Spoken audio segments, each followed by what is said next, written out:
ازيكم عاملين ايه؟ يا رب تكونوا بخير. فطار النهارده انا بسميه فطار البدايل، فطار اقتصادي جدا او ما تستغربوش، فطار فيه لحمه واقتصادي جدا. عرق اللحمه اليومين دول عامل 400 و500 جنيه، لا انا ممكن اعمله ب 100 جنيه بس، وممكن اقل كمان لو جبت نوع لحمه مستورد مش بلدي. وكمان بدلت الرز البسمتي بالرز المصري بتاعنا، وعملت احلى رز اصفر ولا رز المطاعم. وطبعا مفيش غنى عن صينيه البطاطس التقليديه بتاعتنا، بجد حاجه جميله، بس عملتها بتركه. تابعوا معايا الوصفة علشان تشوفوا عملتها ازاي. اول حاجه علشان نجهز اللحمه لازم معانا نبشر بصلايه صغيره. انا استخدمت نص كيلو من اللحمه، ما كانش عندي بصل كبير فاخدت نص واحده كده وبشرتها وصفيت الميه بتاعتها كويس جدا. وبدات بقى ان انا احط الماده اللي هتربط لي اللحمه كده مع بعض عشان تطلع كلها قطعه واحده. حطيت معلقتين بقسماط ومعلقه دقيق ونص معلقه بيكنج باودر عشان تبقى نافشه من جوه ما تبقاش مكتومه. حطيت بيضه وحطيت فص توم عشان يدوا ريحه حلوه. استخدمت معايا بصل باودر، توم باودر، وملح وفلفل والسبع بهارات. حابه انك تزودي بهارات كفته براحتك جدا. هنا بقى حطيت معايا حبة بقدونس بس ورق بس. بدأت بقى جبت الكبة وبدأت ان انا اخلطهم فيها. بصوا انا مش عايزاها ناعمة قوي ولا خشنة قوي، يعني عايزاها تكون وسط، يعني احس كده ايه بطعم اللحمة فيها، ما تبقاش دايبة كلها في بعض. هبتدي بقى ان انا اجيب معايا ورق زبدة او ورق فويل او حتى ستريتش عشان ابتدي ان انا اعمل عليه العجينة كده بتاعة اللحمة، اعملها على قد ما اقدر بشكل مستطيل. ومعايا مية البصل حطيت عليها معلقة دبس رمان عشان تدي طعم حلو كده ولون حلو. هبتدي بقى ان انا الفها رول. طبعا بعد ما عملتها مستطيل على قد ما اقدر هبتدي ان انا الفها رول، وبعدين الف الرول كده واخلي شكله مستوي على قد ما اقدر، واحطه في الفريزر نص ساعة ساعة على حسب وقتك. بعد كده هطلعه علشان خاطر احطه في الفرن. هنا بقى احضر صينية البطاطس. انا مش جاي اقولك هتعملي صينية البطاطس ازاي، بس هقولك على تركة هتخلي طعمها وريحتها حلوة جدا. مية البصل اللي فاضت معانا من الكفتة هجيبها وهبشر بقية البصلاية واحط عليها التوابل، اي توابل بقى انت بتحبيها. انا ما بحطش عليها غير ملح وفلفل اسود والسبع بهارات بس، لا اكتر ولا اقل. واحط عليها شويه طماطم، ومش بحط لها صلصه، بحط لها طماطم معصوره. هنا بقى هبتدي ان انا احط الصلصه، حبه صلصه على التوابل والبصل واقلبهم مع بعض عشان خاطر ياخدوا كده تست حلو.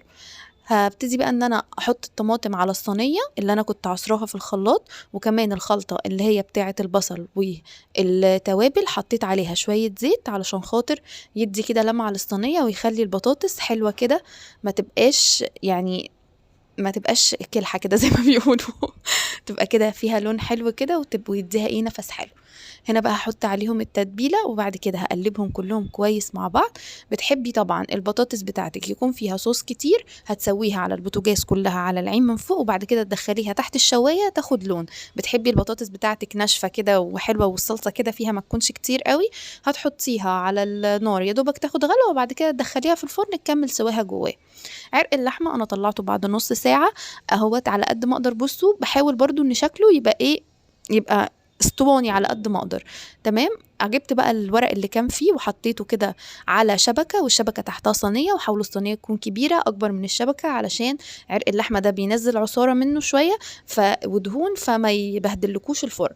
هحط بقى في الصينية من تحت شوية مية علشان خاطر يطلع لنا العرق كده جوسي كده وجميل وما يكونش فيه تشققات. المية مهمة جدا.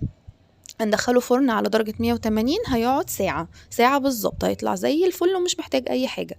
البطاطس بتاعتي كانت استوت وهدخلها تحت الشواية. تعالوا بقى مع بعض نعمل شوية بقى رز كده حلوين. الرز البسمتي ب70 وب60 حاجة كده غريبة. طب ليه؟ طب ما احنا نعمل رز مصري بتاعنا الجميل دوت. أنا عندي بصل وتوم ولوري وحبهان ولومي وقرفة وفلفل أسود صغيرين، والبهارات بتاعة الرز الأصفر من عند العطار، وكمان حبة كركم.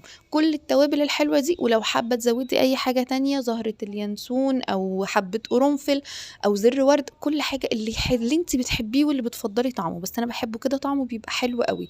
هبتدي ان انا على زيت، معلقة زيت ومعلقتين سمنة يكونوا باردين، يعني انا مش عايزاهم سخنين، عايزة التوابل دي تنزل فيهم كده والبصل والثوم وهم باردين يبدأوا يسخنوا كلهم مع بعض. واول بقى ما اشم ريحة التوابل كده واحس ان هي خلاص بقى ريحتها كده ظهرت، هي والثوم والبصل وكل الكلام ده، هبتدي ان انا انزل عليها الرز بتاعي. تمام كده. هنا هنزل الرز دوت انا كنت يا دوبك غسلاه، وبعد كده ده كانوا تقريبا كوبايتين ونص.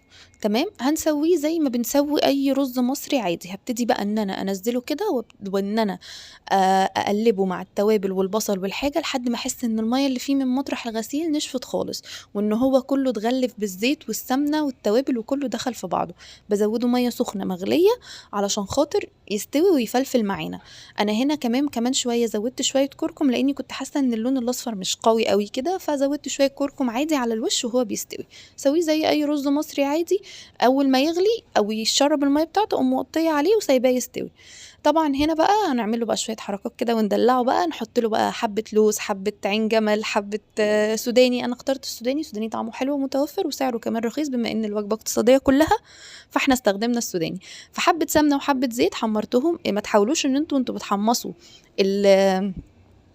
المكسرات ان انتوا تغمقوها، لا سيبوها كده صفر شويه، لان هي لحد ما تهدى بتفضل تاخد لون. وكده كانت جهزت معانا السفره بتاعتنا بتاعه رمضان في اقل من ساعه ونص، وبجد كانت رائعه وجميله وطعمها حلو جدا وكمان اقتصاديه جدا. لو عجبتكم الوصفه ما تنسوش تعملوا لايك وتفعلوا زر الجرس عشان يوصلكم كل جديد. سلام.